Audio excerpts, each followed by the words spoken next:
Hi, I'm Mike McGinnis. I've been associated with the Ostrom workshop, seen behind me here, for pretty much my entire career. And I'd like to talk to you today about what could be called the dark side of polycentric governance. Now, polycentric governance is one of the core concepts of the Bloomington School of Political Economy and or institutional analysis, and really is absolutely central to the research careers of both Eleanor and Vincent Ostrom.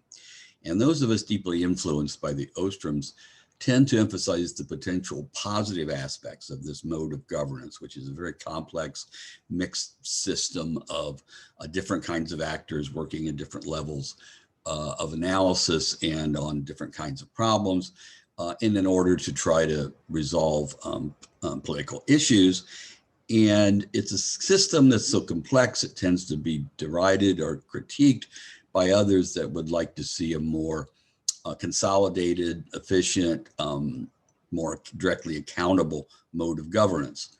And frankly, I think those of us working within this tradition have not given enough credit to the potential downside of what happens in these kinds of complex systems of governance, while still realizing that there are potential benefits that could be gained. And in this presentation, I'd like to give sort of the other side a little bit more of a concentrated focus on this and give you a sense of where these negative consequences come from, how they come out of the very dynamic operation of polycentric governance systems, and give you a taste sort of what we might do to sort of make it less likely that those negative consequences overwhelm the positive aspects. Now, it's a long presentation with a lot of slides. And I'm going to start by giving you a real quick summary and really cut to the chase to what I find in this, what the list of problems that I identify. So first, here's a quick statement of what polycentric governance is. It offers diverse groups a complex yet manageable menu of options as they pursue shared interests of various kinds. And they make use of many alternative decision centers, either already existing or ones that they set up on their own, public or private authorities of various kinds. And these authorities or decision centers engage in changing configurations of behavior, cooperation, coordination, competition, conflict resolution, consolidation. It's a long list of kinds of things that they might do in a system of polycentric governance. Ideally, the system as a whole protects individual rights and diverse interests, as well as providing a means for serving common interests for the community as a whole. It makes effective use of local knowledge and scientific expertise, and thus makes it able to be resilient in adapting to shocks that come into that system. And ideally, it distributes the resources to communities that they need to continue to be self-governing. Now, in practice, polycentric governance can be derailed or diverted into a series of less desirable syndromes that I've identified. And I give you a full dozen here, and I'll go through these in this video. But it's not a perfect categorization by any means. There's a lot of overlap. And in some cases, any one particular empirical setting might exhibit aspects of more than one of these syndromes. And in fact, I have a particular interest in understanding the US health policy system of public health, health insurance, medical care, medical infrastructure. And frankly, I think that system exhibits some aspects of all 12 of these, which is perhaps why I've gotten a little more sensitized to how these things can kind of go wrong. So I want to start here quickly by giving you a quick review of the definition of polycentric governance and sort of the origin of its purported advantages.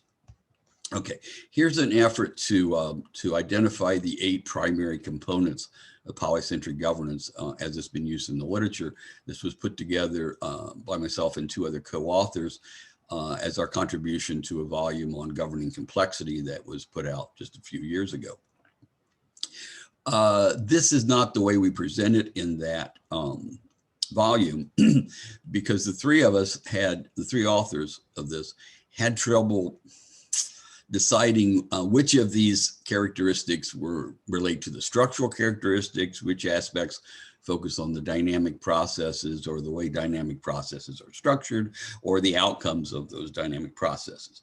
I kind of started with an interest in maintaining that distinction quite clearly, and my co-authors talked me out of that, and we managed to come up with sort of a compromise, which basically amounted to not talking about them this way in that particular article or chapter. But I think it's important to set this up. So the structural characteristic is multiple decision centers. Each of them have a certain level of autonomy over certain aspects of the situation. Their jurisdictions overlap to a considerable extent, which gives them a lot of reason to interact with each other. And they do this all within an overarching system of rules. But I put square brackets here on number 6 because in our list, it came later in the list because it's really an outcome that if the system works well, it's going to reinforce that system. The dynamic processes that go on are these multiple processes of mutual adjustment that I talked about a few minutes ago, and a low entry and exit cost to joining different groups or different collective action modes. And I've added here again in the square brackets, I think we also should include low constitutive costs. That is, if groups want to form a new organization, it's relatively easy to do that. There are not many additional not many additional barriers added to doing that, despite the practical difficulties of doing that. It's really a big aspect of what Vincent Ostrom talked about in the logic of polycentric governance. And then the outcomes, I've mentioned the overarching system, the emergent patterns of behavior, resilience, and those kinds of things, and effective coordination at all levels of aggregation. And frankly, a fair number of the polycentric governance literature does not talk about this as a criteria for it because it's very, very difficult to achieve. And certainly in the US health policy system, that's one of its obvious glaring problems in the operation of that system. But inherent in the logic of the definition of polycentric governance, as Vincent Ostrom laid out, those are collective action problems. And so there should be ways to solve them within a polycentric system. And so in this case, I was able to talk my co-authors into including this as one of the characteristics of what we would expect out of polycentric governance, albeit on a little more tentative, caveated sort of aspect of this. Okay. Another consequence of this mixing of structural dynamics and dynamic processes and outcomes and feedback and reevaluation of the system is that this is a very endogenous system. So it's very difficult to do it analytically, but I talk about that in another video. Okay, here's a longer list of the benefits of polycentric governance with some references to particular actors. And there's a reference list at the end of these slides, and also a reader-friendly version should be, or excuse me, printer-friendly version should be available on the website. So again, it's effective production of public goods and services, local knowledge, resilience, overall system, encourages diverse participation in politics, widespread public entrepreneurship, and a focus on respectful contestation. The logic of this system is that private actors pursuing different interests or their different views of the public good should be able to respect each other's opinions and interact with different ways. Okay, so that's sort of how it's supposed to work. The commonest critiques of this is that it's so overwhelmingly complex that it may totally overwhelm the capacity of individuals or communities to deal with it. And so it may elicit sort of a form of learned helplessness. And if you're a little more cynical, you can sort of see the description as it's a system that's really built to be gamed, that powerful actors will game the system and use it to reinforce their current advantages and obtain new ones. And the core critique generally, and especially in the development literature, is that this approach tends to ignore or at least downplay the political realities of power domination in global political and economic interactions. Undermines the accountability of leaders because it's hard to tell who's in charge of what. And it's so complex, it's biased towards the status quo and can often result in stalemate or gridlock. Now, again, since I'm critiquing probably the two scholars who are the most influential in my own career, Lynn and Vincent Ostrom, I want to give them at least some credit for the fact that they realized that polycentric governance itself was not a panacea. It had benefits, it had potential downside. It's difficult to sustain. That was particularly an emphasis of Vincent. And so I want to at least give you a sense of what they saw as some of the problems. Here's some work from Lynn Ostrom in her book, Understanding Institutional Diversity, which is a more technical version of governing the complexity, basically, governing the commons, excuse me, basically. And she says, basically, looking at a highly decentralized system, sometimes it's not going to work. Appropriators won't organize, they'll fail. Local tyrannies will take charge of different things, stagnation. They may use discrimination rather than trustworthiness as the basis for allowing or not allowing people into the group. They may or may not use scientific information. There may be a lot of conflict, may not be able to cope with large things. There may be difficulties transmitting it from one generation to the next. An overdependence on external assistance may have problems, and they may not have access to the big sort of large scale supporting institutions of reliable information, conflict resolution mechanisms, education facilities, and sort of humanitarian assistance that is really one of the things needs to be organized more at a collective level. So Lynn realized that there were some real potential problems here, but that didn't stop her from advocating this as the best way to approach even big problems such as global climate change. Now I'll go back to Vincent's concern, because polycentric governance was really something that he developed earlier in his career than before he met Lynn Ostrom, and it's really his concept in a sense that he's developed and has really influenced the way that I look at this, the whole system of governance anyway. So in an article in 1973, Vincent did talk about how this sort of highly federalized political system, which is another way of calling them something polycentric, may be overkill in some settings if it's a more homogeneous and smaller scale situation. He did emphasize a lot about conflict dynamics and how that can really undermine any effort to, get good consequences, good compromises out of this respectful contestation, stalemate and gridlock, level of complexity, accountability. So all special interests will always capture some important agencies. Rent seeking was a big deal in the public choice literature, this was an associated part of that movement initially.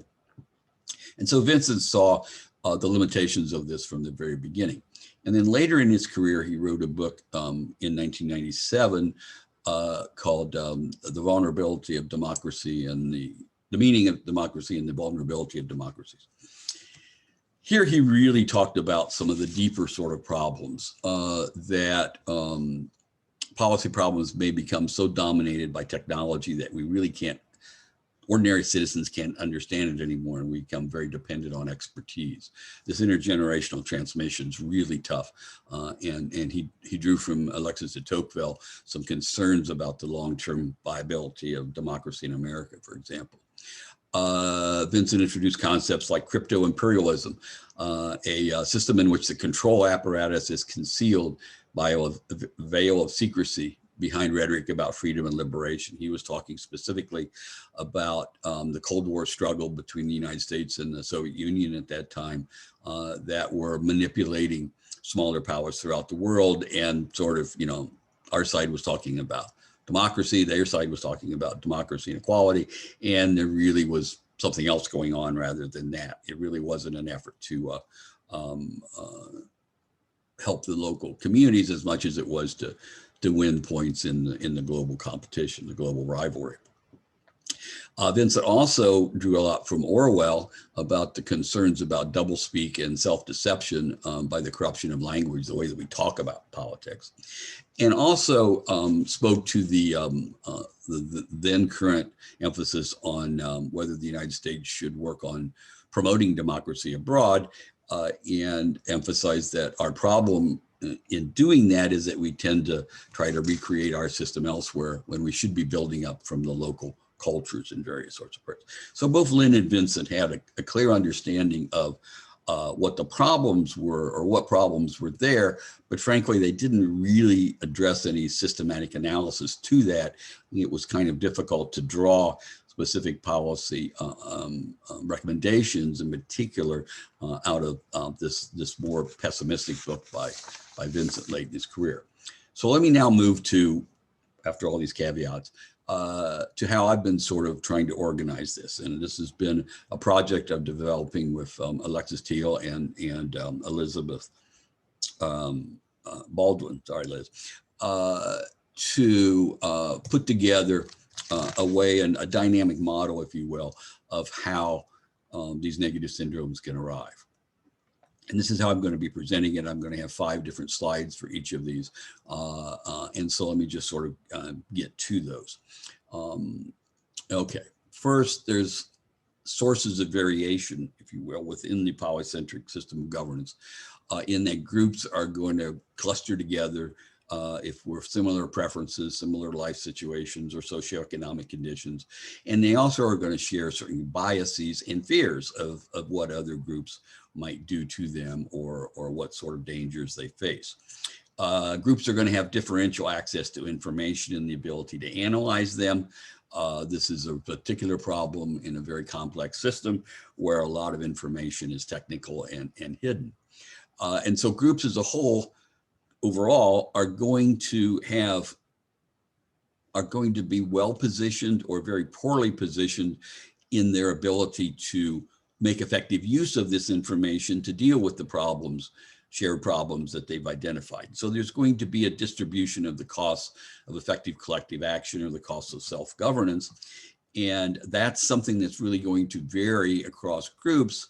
And even though the polycentric system as a whole provides a lot of opportunities for groups, it's still the situation that there are some groups better placed than others and some inequalities of various kinds within that system. And then finally, and this is a point Vincent really emphasized, that if you're interested in self-governing societies and having groups being able to govern themselves, there needs to be some way in which you are able to coerce or convince the naysayers within a group or the ones who don't want to participate in the group that they need to participate. This is why we have tax collectors, in order to make sure that everyone contributes, ideally their fair share, to the money needed by public authorities to develop public goods that are useful for all of us. So there needs to be some sort of mode of compulsion that you can use. And again, groups are going to have differential aspect of that. Some groups are going to be more the target of compulsion rather than being able to exert power over others. So there's going to be variation in this. And Vincent also emphasized that you really need to have some way to restrict the power of the coercive agents in some kinds. Okay, so the system as a whole, the groups vary, and each group faces a very different configuration of concerns that they're facing, and a different set of opportunities and difficulties and resources and shortcomings in order to deal with the problems that they're facing. So that sort of sets up the way in which these systems are likely to change over time. And for me, it's really this distribution of costs of collective action that really is driving what's happening here, because there's going to be some groups that are going to succeed, and that's going to make future success easier, and maybe will make other groups more difficult for them to cooperate and solve their problems, because the first group was sort of trying to keep the second group from threatening them. And it's always going to be uneven, and you kind of have to admit that you're never going to have a system where all of these groups are in totally equal positions. You can work to sort of minimize or limit the extent to which there's wide variation in the ability of different groups to govern themselves. And over time, if this is polycentric governance emphasizes bottom-up sorts of governance processes, and over time, there's going to be an accumulation of complex processes, and so they're going to come up, and they're going to interact with each other, and there's going to be complexity that gets even more form, and that's sort of part of that's a basic idea, but it doesn't make it coordination very easy at the higher level. And so that raises that sort of problem. And one of the things I don't think we've emphasized enough in this literature is that one of the best ways to organize collective action is to unite a group in opposition to some other group, especially if it's a group that the first group has some bias against or has some fears about what they might do to them, and that the way in which those fears or concerns are used to organize collective action may act to reinforce those concerns or to diminish them in different ways. And, it's easier to make conflict higher than it is to resolve it. And so there's kind of a tendency towards more and more conflict between groups. And finally, as I mentioned with the modes of compulsion on the last slide, any sort of capacity for governments to exert, governments or other groups acting on their own, to restrict the behavior of others, and that really is a core part of governance, is imposing rules not just on yourself but also on other groups that are relevant, that you're interacting with. There's a tendency for abusing that power and to use that public power for private interests. And this is another sort of system. So the system as a whole already has this very uneven distribution, and there are these sort of natural tendencies that increase or perpetuate inequality, that move towards complexity and make it difficult to get any sort of universal principles, may reinforce bias and fears that are already there, and compulsion may be sort of Vincent used to talk about a Faustian bargain, is that you need the capacity to compulsion, but it can then lead to evil.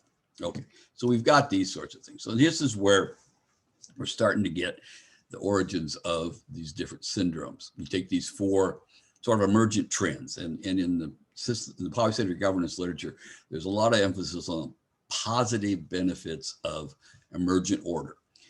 Well, there are also emergent tendencies that may act to generate an order that is one of inequality or complexity or biases and inequities of power.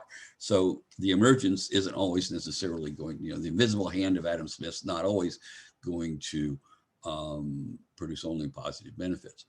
So here, what I've tried to do is identify what are the most appealing or tempting modes in which groups may or leaders may exploit these trends and strengthen certain trends in order to reinforce their own interests. So this is sort of the first step. This is how you start to go down the bad paths into the dark side. You exploit the situation.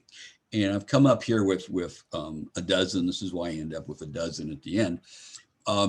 Different sort of ways. And so let me go through these. The start one, the one in square brackets there, is really the normal operation of polycentric governance, is one where there's these sequences of success breeding success and some groups getting failure, but then less powerful groups manage to take power in different groups. And so there's a lot of churn, sort of normal churn in polycentric system. It's never really totally at rest. There's always groups doing some things and doing other things and then doing them differently and all that. So that's sort of the normal sort of situation you kind of have to deal. What we're looking for here are trends or directions that can be exploited to move the system in a way that sort of enshrines or institutionalizes unfair advantages for certain groups or certain actors. One way in which to do this is to use this fear of other groups or to exploit the biases that groups have towards groups of people that are different from them, to use those groups as targets or victims, and to sort of reinforce your own power by reducing the power of others. This is a standard sort of process that we haven't given as much attention within this research tradition as I think we probably should. There's also something we have looked at a little bit more, is a tendency to systematically ignore the long-term consequences, like in terms of climate change, or in terms of corporate decision-making tends to be driven by short-term profit margins or returns on the market, when you might to think about what are the long-term consequences of the kinds of actions that we're taking, exploitation of behavior. And certainly Alan Ostrom's work on governing the commons and how local communities manage their own common pool resources was really an emphasis on how are they able to sustain something over the long term, despite the short-term temptations to take advantage of the situation.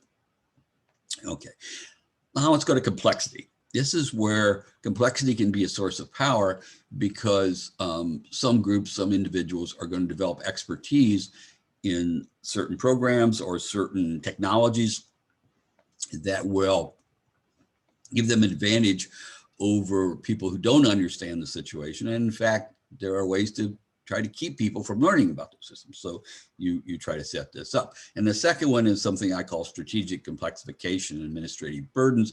This is something I see very much in US health policy, that policies are set up, programs are set up ostensibly to help poor individuals or all poor groups, but they're implemented at the state or local level in ways that sort of reinforce institutionalized racism, that certain groups are excluded or certain communities are not given the same level of information or access or have to overcome more burdens, administrative burdens in order to apply. And the system as a whole is very complex, which makes it difficult for some groups to handle. And that's used strategically to serve the interests of the powerful. Numerous veto points can prevent major changes. Big scale reform is very difficult. That's why many people working in this area are not comfortable saying that a polycentric system of governance has to provide good coordination at the systemic level, because it usually doesn't. The biases and fears part, this is a part of the system that we haven't really focused on as much.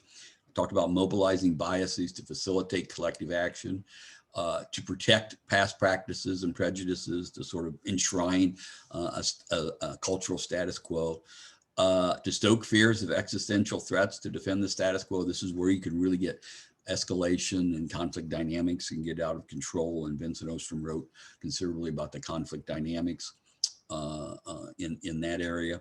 Or you can pander to biases and use misleading languages to mislead the public. And this is where you get doublespeak and self-deception being an important potential problem here.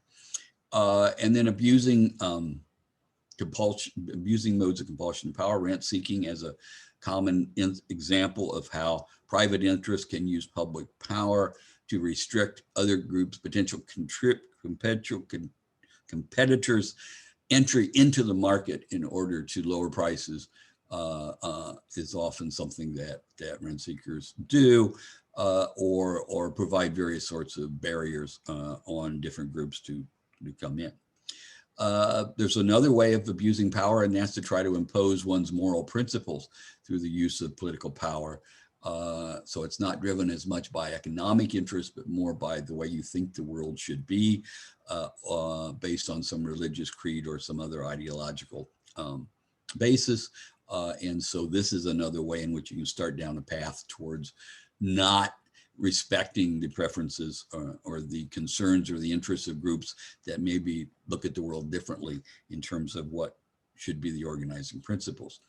And it can really get to also a point where you actually get so concerned about these groups that operate on the basis of other principles that you may seek to repress them. And then you're really pretty far down the road towards authoritarian rule. Okay, a lot of ways in which this can go wrong. And my next slide sort of says, takes each one of these separately to the extremes and say, what do you end up with then? And this is where I get my dozen negative syndromes. Systems of persistent inequalities. Looks like I missed one of my bullets here, where you have a system of just short-term consequences and short-term thinking in that top right, first top right slide row. And then you can accumulate complexity. You can get ruled by technocratic experts. You get this duplicity, game playing of hiding administrative barriers and systems and programs that are supposed to benefit group A actually benefit group B. You can get a lot of gridlock governance or sort of total lack of governance. Mobilized biases can undermine the whole basis for civic society and collapse normal behavior of democratic societies. You can develop local tyrannies. You can get into situations of intractable and escalating conflict. And again, drawing from Vincent, doublespeak and self-deception can really use part of the basis of a political system driven really by debates over ideological fantasies, dangerous ideological fantasies. And you get abuse of power concerns through rent seeking. You can get a whole system built on corrupting rents that lead to corruption and lower economic growth and just a great damage to society as a whole. You get a very paternalistic system of power, imposition of morality, or you can get an authoritarian sort of government. Okay, so here's sort of the whole system put together, and now these are the countervailing forces that are preventing systems of governance from moving in those directions. And the critical part here is that these countervailing forces are not quite as automatic as these trends that we started out with, or these opportunities for exploitation. It's sort of easy for groups to identify opportunities for exploitation. It's not so easy for other groups in that system to get together and think about what needs to be done to limit the exploitation thing. So this is where constitutional design comes in, and governance. This is where governance comes in, is coming up with forces that countervail against these many opportunities for derailing a system of desirable governance down into some other direction. So here's sort of a list of some initial ideas for this, again, with the overlap in these opportunities for exploitation and negative syndromes.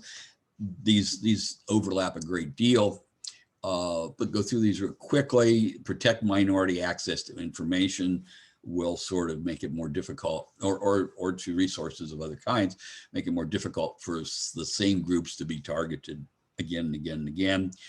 Require new projects to take into account long-term consequences. You can find ways to get experts to actually make their own operations more transparent and be willing to explain to the general population how they've come to the conclusions they've come. In the health policy system, like I said, there's a lot of duplicitous governance programs that are misdirected once they've been passed. I think it's very important to build a system or a set of system navigators that help patients navigate the complexity of the system. Gridlock systems, we need to reinforce norms of compromise. Civic collapse is a very similar problem of reinforcing shared community. Insist that basic rights of minorities have to be respected in all local areas. In conflict, you can provide certainly resources for conflict resolution, part of a normal polycentric system, but you often need to go beyond that to some way of reconciling groups that have been hateful towards each other for so long that it's very difficult for them to move beyond this conflictual sort of attitude. And to try to counter ideological fantasies by keeping policy discussions focused on evidence and what's really happening. Rent seeking can certainly be limited by limiting the ability of regulators to protect current market leaders, fight corruption. Paternalistic approaches can be limited by limiting the overreach of the governing power, and authoritarian governments is just a constant struggle to prevent democratic societies from going down that path towards granting too much power to the common leaders. So a long tale of woe, but lots of different ways in this can happen, and things we can do to counter. And here I summarize what I think are some of the key lessons for stewarding, for groups leaders that adopt a role of stewardship for the polycentric system of governance as a whole, to maintain groups' access of all groups to these resources you need for collective action. Strengthening common values came up in many of the examples I just gave you. Respectful contestation, I can't emphasize this enough. Both Lynn and Vincent really emphasized the importance of contestation. And they didn't use the term respectful, but I think it's really important to emphasize that it's not conflict. Conflict can be very productive if you're respecting the inputs you're getting from the other side. If not respecting the other side, it can be very destructive. So contestation is actually critical to good governance and is built into a system of polycentric governance. Certainly, all these different groups are contesting over different, they're overlapping in their range of authority. And so contestation is good if it maintains sort of a respectful attitude. I talked about the importance of navigators navigating a system, or public entrepreneurs to sort of help this. And this stewardship that I talked about is not something that we can delegate just to the political leaders, and certainly not at the national level. It's a shared responsibility for all citizens to contribute to distributed stewardship, to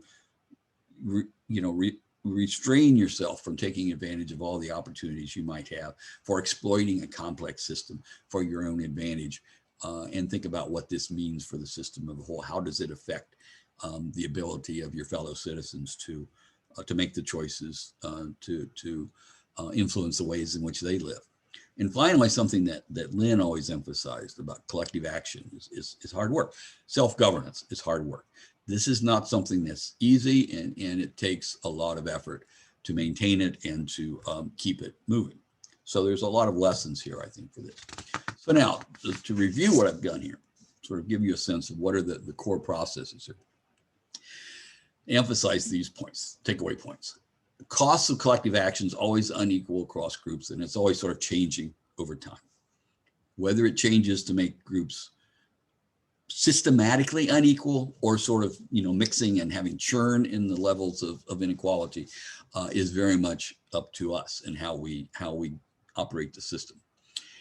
And anyone's group will generate negative externalities, and that's fine. You can take them into account to some extent. That will limit it, but the system, you rely kind of on that group's ability to respond against what you're doing and to take that problem to a higher sort of level. But if you don't have those other mechanisms and ways of intervening in what other groups are doing to you, then you can accumulate to these chasms of unequal resources that could seriously disadvantage victimized groups and can create a system of institutionalized racism or religious dictatorship or whatever. And frankly, we need to admit that prejudice and fear is an aspect of groups of all kinds. It's just there. And it can be a powerful motivation for collective action, and we need to avoid that. And again, effective governance requires some coercive capacity, and even self-governing groups sometimes impose restrictions on others' behavior. So this governance, self-governance is one thing, but then polycentric governance of society as a whole requires sort of a delicate balance of what other groups should be allowed to do and what they shouldn't be allowed to do. And then finally, public power can be used to protect a wide array of private interests. This is not a new insight, obviously, but going through my list here, I won't go through the entire list in there. You can sort of look at it, pause it and look at it or whatever. But every one of the syndromes that I identified earlier can be interpreted as being driven to a considerable extent by some private interest taking advantage of some public power, even if that power is manifested in a private organization or a voluntary organization or a religious organization or whatever, that they're using that coercive authority, which is critical for self-governing, to pursue their own interests, and in lots of different ways. And we always have to be vigilant against that. So concluding thoughts. Next steps include building this process model and giving it some empirical investigation, tightening the definition of these syndromes, and coming up with early warning indicators of how far you're moving down the path towards a negative syndrome, and specific recommendations for what is involved in responsible and distributed stewardship. And this is an area where I'm still working on trying to get that in a form that's going to be more understandable to more people, to more audiences. Complexity creates some interesting problems. Adding more complexity is often an answer to the problem. You add new actors and new counterbalancing forces to prevent the system from automatically going down an undesirable path, but adding more complexity can also be part of the problem because too much complexity can be disempowering to parts of the public. I think the final lesson, and particularly for those of us working within the Bloomington School and really emphasized by the Ostrom's work on polycentric governance and self-governance, emergence is not enough. We cannot rely simply on the automatic emergence of groups contending with each other, public entrepreneurs contending to pursue their group's interests. We also need vigilance, eternal vigilance from a society full of distributed stewards. At that point, I will now stop this presentation. And I conclude here with a list of ways in which we can, a group of the different citations here for this group. Okay, thank you very much for listening.